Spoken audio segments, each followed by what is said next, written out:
বৰ্তমান কাৰণে আপোনালোকে এটা এক্সপেক্টেড ধৰিব ল'ব পাৰে যেহেতু টোটাল ভেকেন্সি আছে 26,000 প্লাছ তেনেহ'লে আপোনালোকে কি কৰিব পাৰিব 26,000 প্লাছ টু নমস্কাৰ বন্ধু বান্ধৱসকল স্বাগতম জনাইছোঁ আন এটা জব ইনফৰ্মেটিভ ভিডিঅ'লৈ য'ত আপুনি SSC GD 26,000 প্লাছ পদ চাব পাৰিব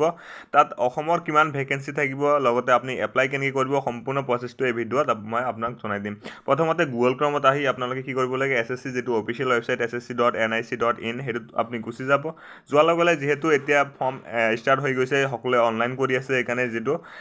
সাৰ্ভাৰ অলপ ডাউন মাৰিব আপোনালোকে কি কৰিব লাগে তলত গৈ যেটো ক্যালেন্ডাৰ আছে ক্যালেন্ডাৰৰ তলত আপুনি এটা নোটিছ পাই যাব নোটিছটো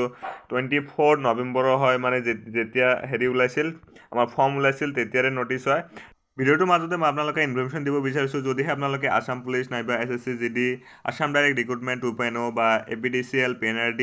এগুলোৰ কাৰণে যদি আপোনালোকে প্ৰিপাৰেশ্যন চলাই আছে আৰু আপোনালোকৰ তাত যদি বুকছ নাই কি বুকছ লাগে সেইখিনি আপোনাৰ একো আইডিয়া নাই তেনেহ'লে আপুনি কি কৰিব পাৰে মোৰ তাত কেইটামান PDF আছে সেইখিনি PDFৰ MCQ কুৱেশ্যন আহে যিখিনি সিলেবাছৰ ভিতৰৰ পৰা MCQ সেইখিনি মই সিলেক্ট কৰি ইয়াতে আপোনালোকক দিব পাৰিম তাৰ কাৰণে আপোনাৰ যদি ল'ব বিচাৰে তেনেহ'লে মই এইটো যেটো WhatsApp নাম্বাৰ দি আছে তাৰ আপোনালোকে ডাইৰেক্টলি কন্টাক্ট কৰিব পাৰে তাত কি কভাৰ থাকিব মই আপোনাক কৈ দিছে বা ৰিজনিং থাকিব জেনাৰেল ষ্টাডিজ মানে যিমানখিনি লাগে জেনাৰেল ষ্টাডিজৰ কাৰণে জিকে তাৰপিছত যিমানখিনি লাগে গোটেইখিনি আছে লগতে জেনাৰেল নলেজ অফ ইণ্ডিয়াৰ কাৰণে বেলেগ এটা PDF আছে তাৰপিছত general knowledge of Assam English mathematics গোটেইখিনি ইয়াতে পাই যাব তাৰ কাৰণে আপোনালোকে সিম্পলি 9394670966 এটো WhatsApp নম্বৰত আপোনালোকে মোক মেছেজ দিব পাৰে নাইবা WhatsAppৰ যেটো লিংক আছে মই ডেসক্ৰিপচন বক্সত দি দিম মোক আপুনি মেছেজ কৰিব পাৰে ডাইৰেক্টলি নোটিছটো ডাউনলোড কৰাৰ লগে লগে এনেদৰে এটা ইন্টাৰফেস খোল হৈ যাব তাত আপোনালোকে চাব পাৰে যে constable GD in central arm police forces SSF আৰু ৰাইফলমেন ইন আসাম ৰাইফলছ এইকেইটা আপোনালোকে ইয়াতে চাব পাৰিব আপোনালোকৰ 24 নৱেম্বৰ মানে একদিন অলৰেডি হৈ গৈছে আপোনালোকে ইয়াতে এপ্লাই কৰিব পাৰিব যদিও সাৰ্ভাৰ ডাউন ইস্যু হৈ আছে ৰাতি 12টা মান কৰিলে কৰিব পাৰিব নহলে কেদিনৰ পিছত সাৰ্ভাৰটো অলপ ঠিক হৈ যাব তেতিয়া আপোনালোকে কৰিব পাৰিব তলত গৈ মই আপোনাক দেখাই দিছো যে আপোনালোকৰ ইয়াতে স্যালাৰি কিমান থাকিব লগতে কি ল্যাঙ্গুৱেজত এক্সাম হ'ব সকলোখিনি তথ্য মই আপোনালোকক এই ভিডিঅ'ৰ মাধ্যমত জনাই দিম প্ৰথমতে আপোনালোকে চাব পাৰে ভেকেন্সিজ যেটো আছে ভেকেন্সি হল আপোনালোকৰ ইয়াতে BSF CISF CRPF SSB ITBP Assam rifle আৰু SSF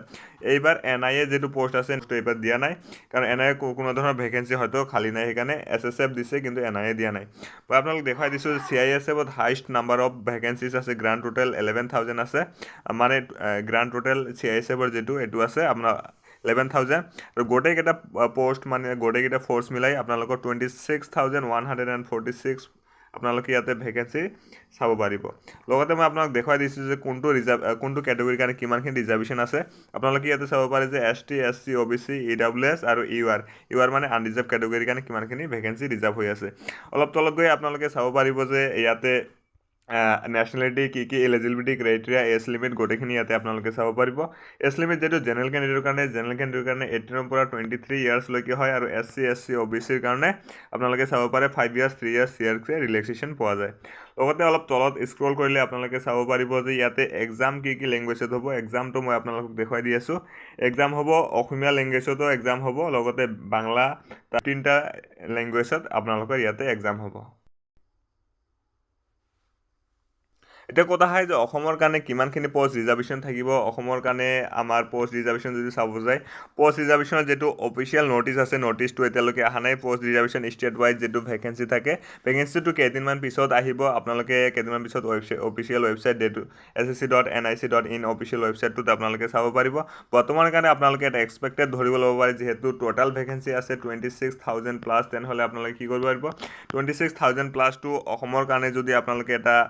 থুলমূলকে হিসাব লগাই তেনেহলে আপোনালোকে নিশ্চয় ইয়াতে আপোনালোকে 800 ৰ পৰা 1200 ৰ ভিতৰত যে কোনো এটা আপোনালোকে ইয়াতে ভেকেন্সি চাব পাৰিব অসমৰ কাৰণে ৰিজাৰ্ভেশন এটো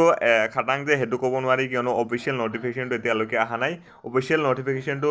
ৰানিং কোকৰাৰ কেদিনমান আগত আহিব পাৰে আৰু এটো 26,000 যেটো আমাৰ ভেকেন্সি আছে হেতু বাঢ়িব পাৰে কিন্তু এটো টেন্টেটিভ হয় টেন্টেটিভ মানে এটো খাটাং নহয় অলপমান বাঢ়িব পাৰে আৰু যোৱাবাৰ যেহেতু বাঢ়িছিল এবাৰ হয়তো বাঢ়িব পাৰে বাকি সিলেকশন প্ৰসেস যদি কবলৈ যা সিলেকশন প্ৰসেসত প্ৰথমতে CBT হ'ব মানে কম্পিউটাৰ বেসড টেস্ট মানে CBT আপোনাৰ ইকন টাৱাৰ বেছিভাগ গুৱাহাটী যেটো আমাৰ চেণ্টাৰ পৰে হেতুত হ'ব CBT পিছত আপোনালোকে PET আৰু PhD হ'ব মানে ফিজিক্যাল এফিচিয়েন্সি টেষ্ট আৰু ফিজিক্যাল ষ্টেণ্ডাৰ্ড টেষ্ট য'ত ল'ৰা কেণ্ডিডেটৰ কাৰণে মেল কেণ্ডিডেটৰ কাৰণে 25 মিনিটত আমাৰ 24 মিনিটত 5 কিলোমিটাৰ দৌৰিব লাগে আৰু এইটো যদি কোৱালিফাই হৈ যায় লাষ্টত আপোনালোকৰ কি হয় ডিটেইল মেডিকেল এক্সামিনেশ্যন বা ৰিমেডিকেল এক্সামিনেশ্যন DME বা RME যেটো এক্সামিনেশ্যন হেতু হয় লগতে আপোনালোকৰ যদি NCC সাৰ্টিফিকেট থাকে NCC সাৰ্টিফিকেটৰ কাৰণে 3 মাৰ্কস 2 মাৰ্কস 5 মাৰ্কস এনেকৈ দিয়া হয় NCC C NCC B NCC A এনেকৈ সাৰ্টিফিকেট যদি থাকে তেনেহলে তাৰ কাৰণে মাৰ্ক দিয়া যায় ভিডিওটো আজি কাৰণে আছিল মানে ভিডিওটো যদি ভাল লাগিছে লাইক কৰি দিব লগতে চেনেলটো সাবস্ক্ৰাইব কৰি দিব তো আজি কাৰণে মানে thank you so much thanks for watching video দেখাৰ বাবে ধন্যবাদ